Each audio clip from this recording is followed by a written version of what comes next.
Hey everyone, my name is Perry Smith, and as I said earlier in my previous video, if you didn't see that by the way, go watch it now. But anyways, as I said in my previous video, I would be doing a recap of WWDC.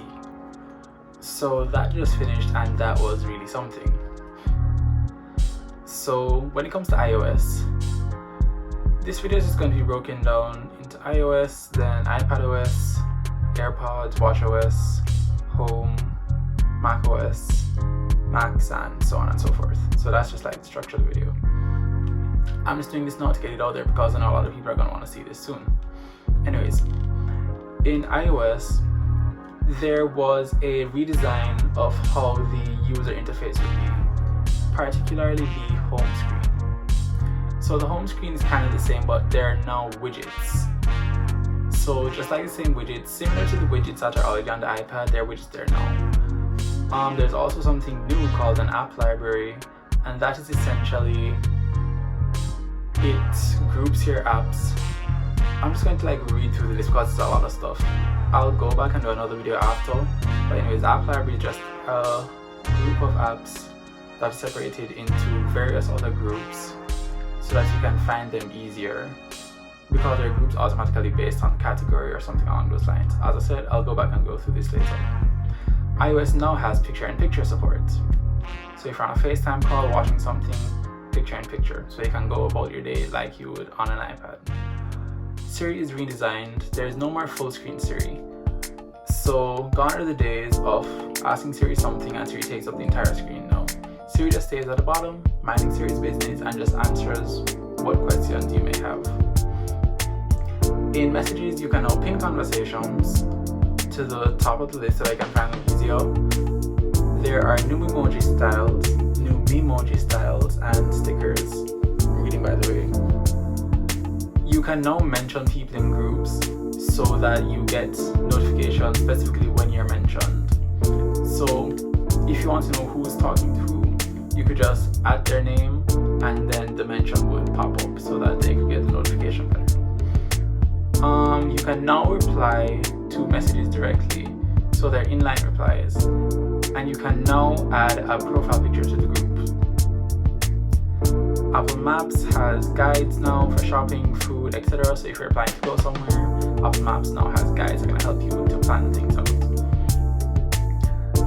Apple Maps now has cycling directions. So previously there were only driving, walking, public transportation, and ride sharing, and now cycling is another option.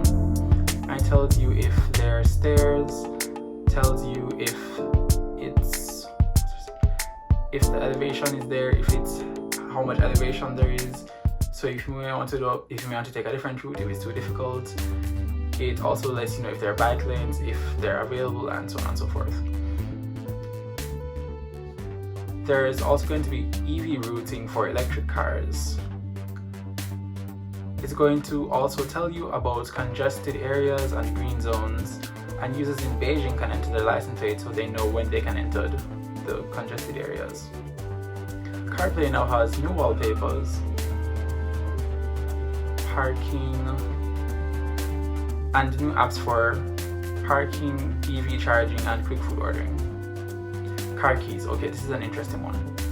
So essentially, you would be able to unlock your car with your phone, but this is only going to be on the new cars that support this feature.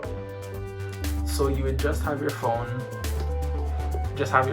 and put it up to the device, to the car, and then the car would unlock. This would be by the door handle. But they're also working on letting you use the U1 chip in the iPhones and Apple products that have the U1 chip enabled.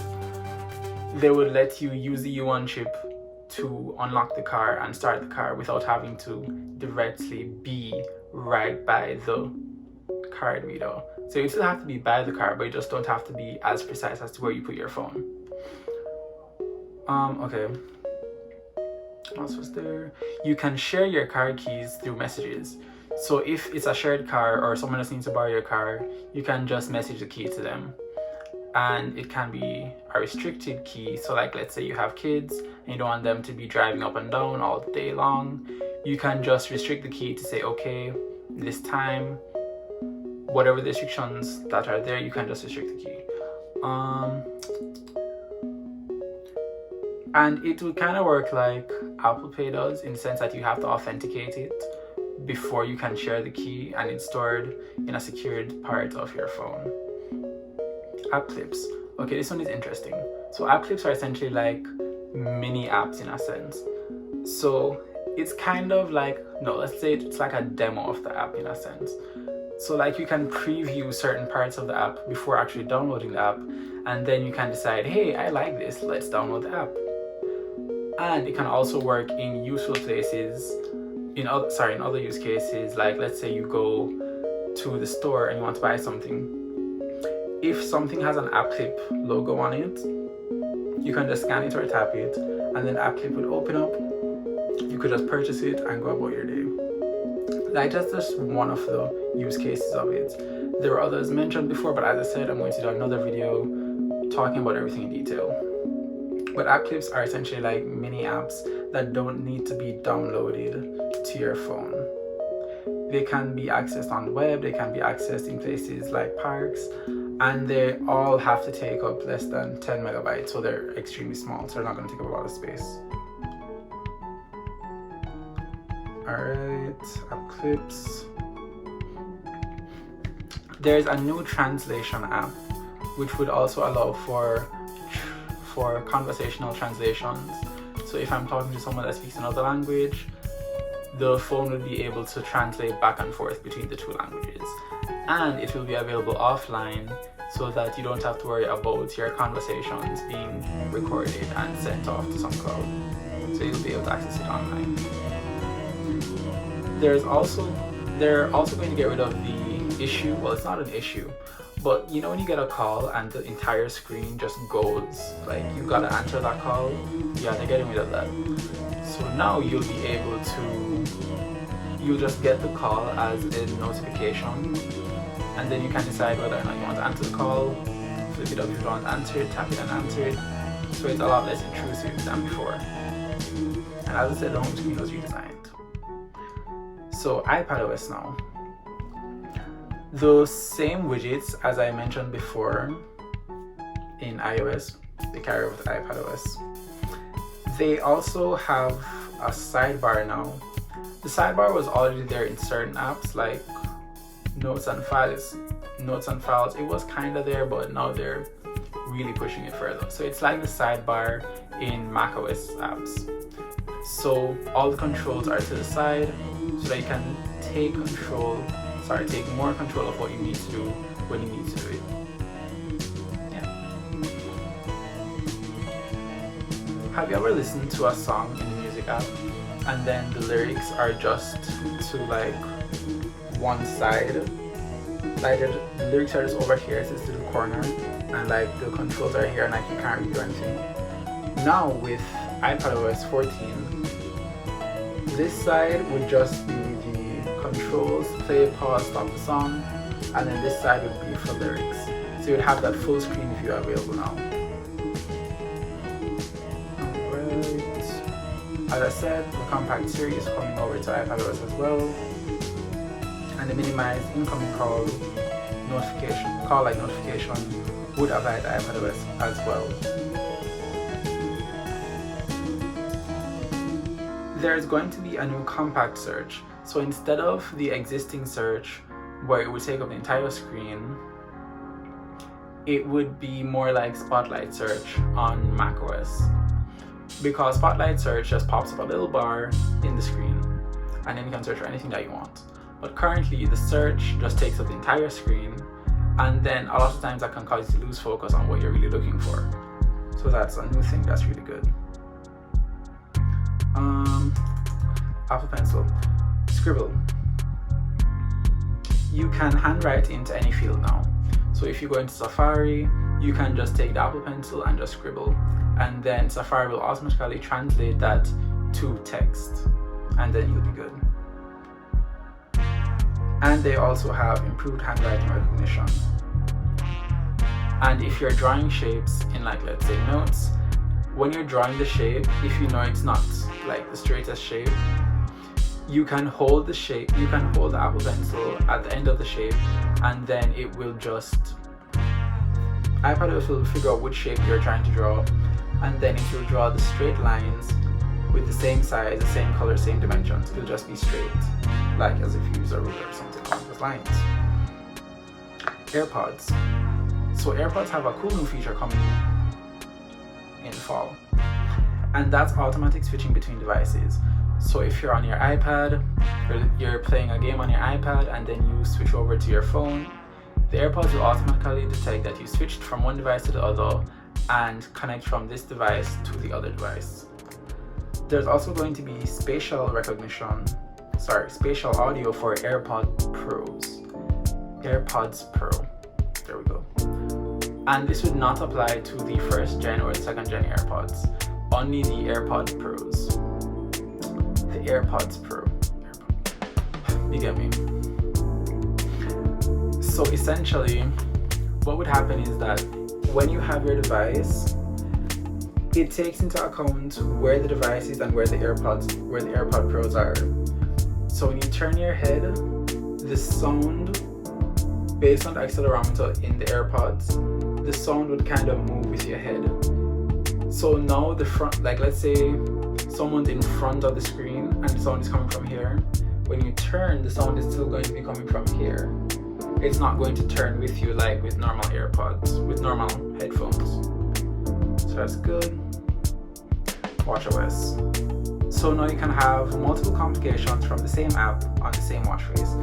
So essentially, you could, let's say, make a watch face for a specific app, and then that entire app could, let's say they gave some examples, like for your baby monitoring app, so this complication in the top right is saying feeding time, this complication is saying bedtime, this complication is saying something else like what they need to eat, something along those lines. You get what I'm saying? When I do the full video, I'll go more in depth. Face sharing. So this would allow you to create a watch face and then share it with someone else. So if someone else likes watch face that you have, you could just share it with them through messages. You could post it online and people can download it.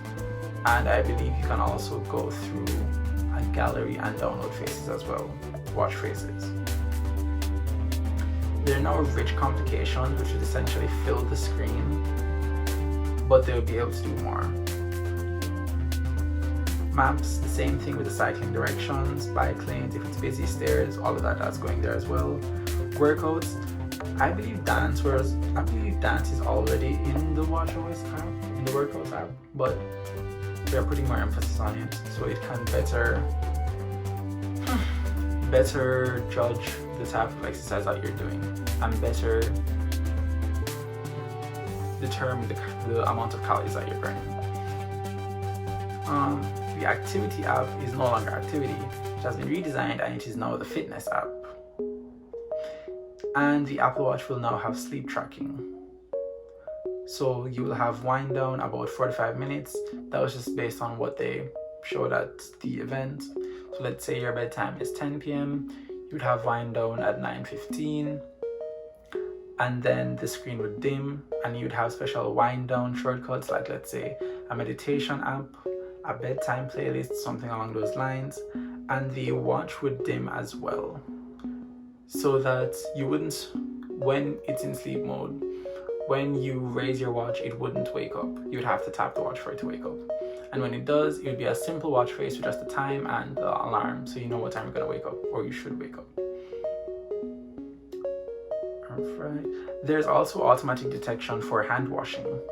So when you're washing your hands, if it detects that the movement that you're doing is like you're washing your hands, and it's going to check the audio to hear for the swishing sound of soap or running water, and then it would just start a timer automatically to say, hey, you need to wash your hands, and it would count down from 20 seconds. And if you stopped washing before then, you would get a gentle nudge to say, hey, you still have about 10 seconds left, or however much time is there, and just to remind you to keep washing your hands. There was a large emphasis on privacy. Unfortunately, I was not able to get much on that area, but I'll get that in the later video. The Home app. There are new visual statuses in the top section of the Home app.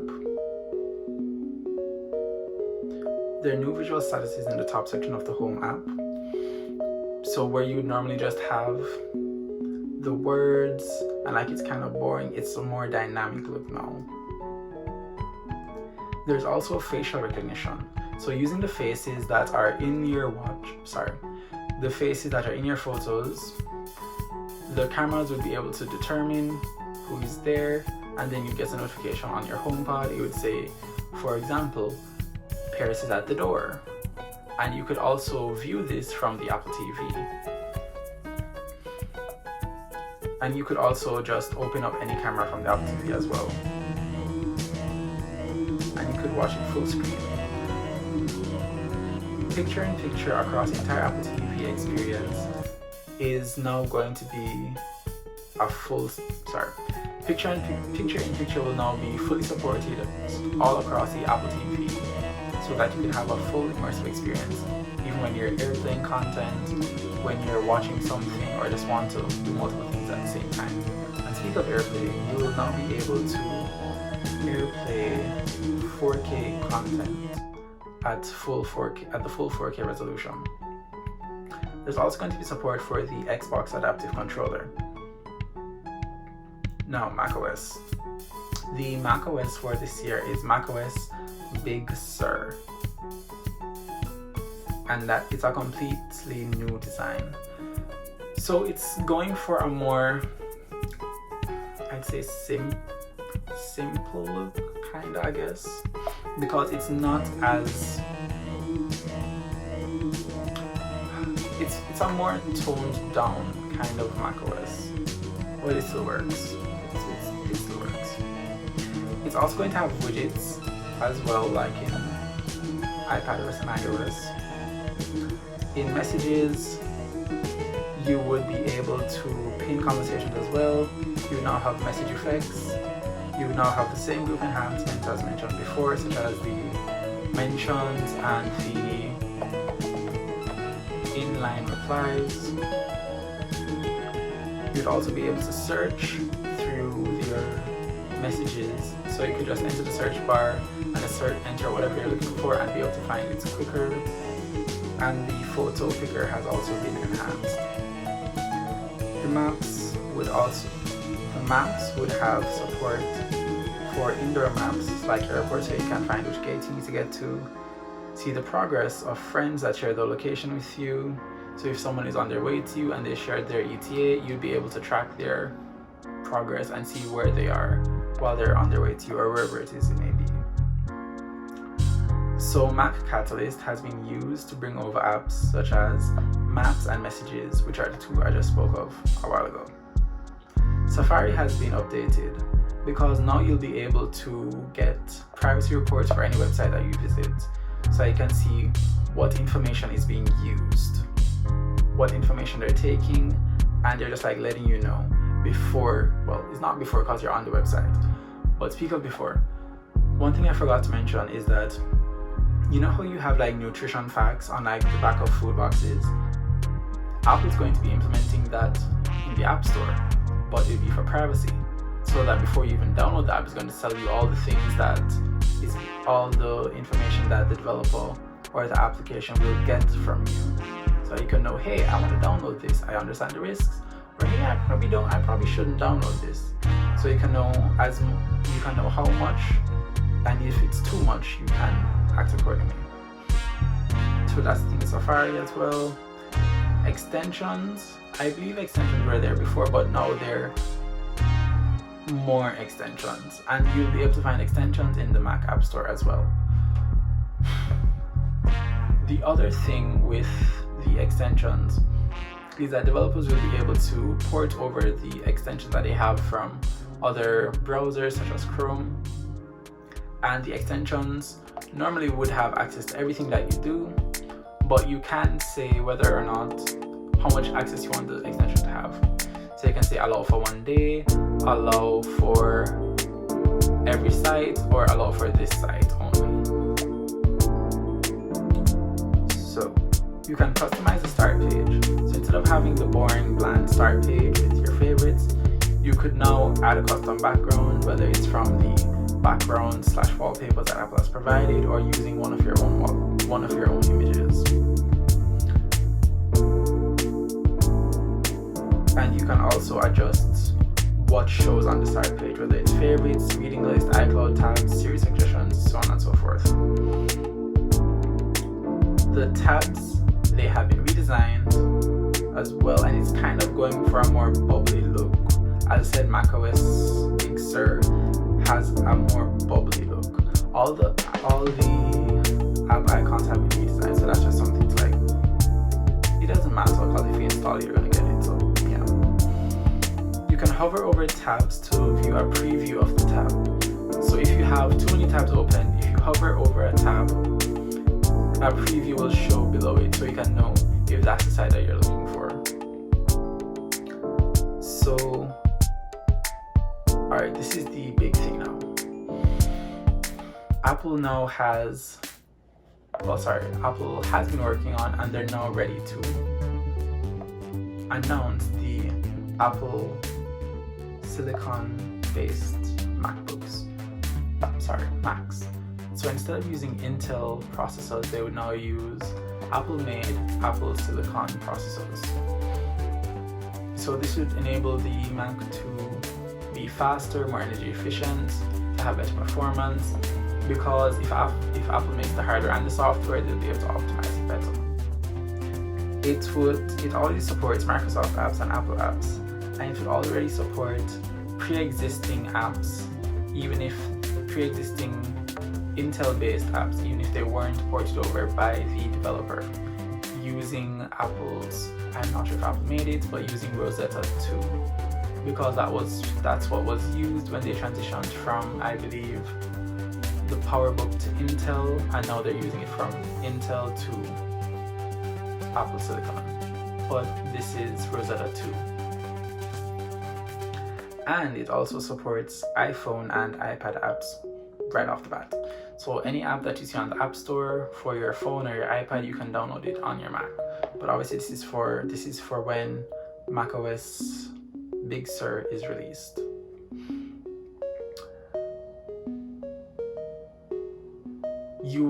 Developers are able to purchase a Mac Mini, a developer transition kit.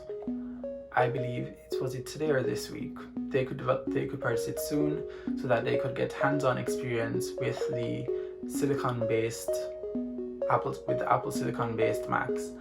However, for consumers, the Apple silicon-based Macs would not be available until the end of the year, because they didn't specify which Mac, but they just said the first Apple silicon Mac would come by the end of the year. And with all the versions of iOS, iPadOS, watchOS, tvOS, all the new updates will be released. The developer beta is available today. The public beta will become available in July, and it will be available to everyone else in the fall, which is the official release. So there were no new hardware devices announced. Well, technically the developer transition kit for developers, but that doesn't really count because that's not really for everyone. There were no new services announced. So a lot of predictions, some were right, some were wrong, but the ones specifically talking about redesigned iMacs, yeah, that didn't happen. So that's it.